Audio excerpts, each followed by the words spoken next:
Gusto ko rin ang lalaking ito, kaya lang maliit lang po talaga ang income niya. Baka kapag maging asawa ko siya, mahihirapan lang kami. Magandang araw po sa inyong lahat. Samahan niyo akong bigyan ng buhay at kasagutan ang mensahe ng ating sinder na si Ma'am Christine at narito ang mensahe niya. Hi Kuya, magandang araw po. I'm Christine, 20 years old, from Misamis City. New subscribers niyo po ako Kuya, baka pwede niyo po akong mabigyan ng payo patungkol sa personal kong buhay. Nagtatrabaho kasi ako ngayon sa isang sari-sari store dito sa aming bayan. Para makatulong po ako sa aking magulang, nahinto kasi ako sa pag-aaral Kuya dahil hindi na kayang gastusan ako ng magulang ko. Kaya pinili ko na lang po na magtrabaho muna para kahit papano'y makakatulong ako sa kanila. 6 po kaming magkakapatid, ako po ang panganay. Sa ngayon po kasi may gustong manligaw sa akin, kasamahan ko lang din po sa trabaho. Gusto ko rin ng lalaking ito, kaya lang nagdadalawang isip ako dahil nakita ko po kasi na maliit lang ang income namin dito. Baka mamaya po, kung maging boyfriend ko ang taong ito at sakaling maging asawa ko ito, mahihirapan kami kasi doon naman talaga papunta ang pagliligawan. Halos parehas lang kasi kami ng sahod, 6,500 isang buwan. Sana mapayuhan niyo po ako Kuya. Maraming salamat po. More power sa channel niyo po. Okay, Ma'am Christine ng Misamis City, magandang araw po. At bago po tayo mag-umpisa, nais ko munang magpasalamatan ang lahat, mga bagong subscribers at mga datihang subscribers. Maraming salamat po sa inyong lahat sa pagtsatsaga sa ating channel. Ma'am Christine, unahin natin itong sinabi nyo, may nanliligaw na po sa inyo ngayon at isang kasamahan mo lang din sa trabaho.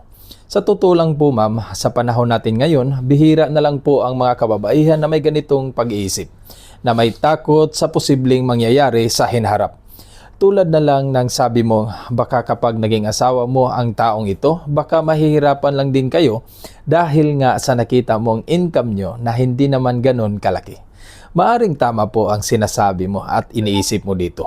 At sinabi mong nagtatrabaho ka para kahit papano'y makakatulong ka muna sa magulang mo. Hahangaan kita dito ma'am, isa kang batang napalaki ng maayos ng iyong magulang. Batang tumatanaw ng sakripisyo ng magulang. Sana po ay mapamarisan po kayo. At sabi mo ma'am, nahinto ka nga sa pag-aaral dahil sa pinansyal na aspeto. At pinapakita mo na naintindihan mo ang magulang mo dito. Sa mahal ba naman kasi ng bilihin ngayon, karamihan sa atin ay naghihirap talaga sa panahon ngayon. Pero ganun pa man, huwag kang mag-alala dahil hindi naman sukatan ang pag-aaral para maging matagumpay ang isang tao. Depende pa rin yan sa diskarte mo. Pero mas mabuti din na makapagtapos sana kung kaya naman ang mag-aral. Kasi kapag nakapagtapos ka, makakakuha ka ng trabahong mas mataas ang sweldo. At pwede mo na itong gawin puhunan para sa iba mo pang mga plano. Kaya kung may pagkakataon ka sa hinaharap, mas mabuting makapagtapos ka pa rin sa pag-aaral. At narito na ang payo ko sa iyo ma'am. Alam kong ito ang gusto mong marinig galing sa akin. Sa usaping relasyon, normal ito sa ating lahat. Ibig kong sabihin, lahat tayo ay papunta dito, ang magkaroon ng pamilya o asawa. Kaya lang, bago mo pasukin ang bagay na ito, dapat handa ka na o handa na kayo sa mga posibleng malalaking responsibilidad na kakaharapin nyo bilang magkarelasyon o mag-asawa. At isa sa pinakakailangan na bagay kapag pumasok ka na dito ay ang pera. Oo, tama ang narinig mo, pera.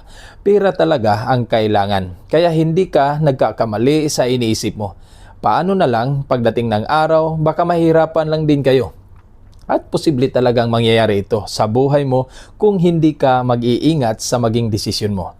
Sa edad mo na 20 ma'am, bata ka pa. Maraming bagay pa ang pwede mong magawa para makatulong ka pa sa magulang mo.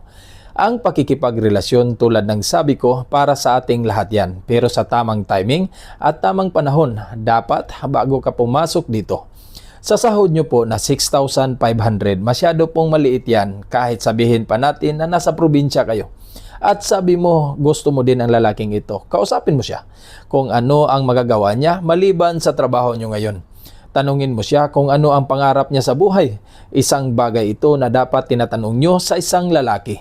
Dapat malaman nyo ito at dapat makita nyo ito sa mga lalaking gustong manligaw sa inyo. Kasi kung makatapat ka ng lalaking walang plano sa buhay, walang direksyon sa buhay, inom dito, inom dyan, gala dito, gala doon, masisigurado ko sa inyo na hindi kayo kaya bigyan ng magandang buhay sa taong ito.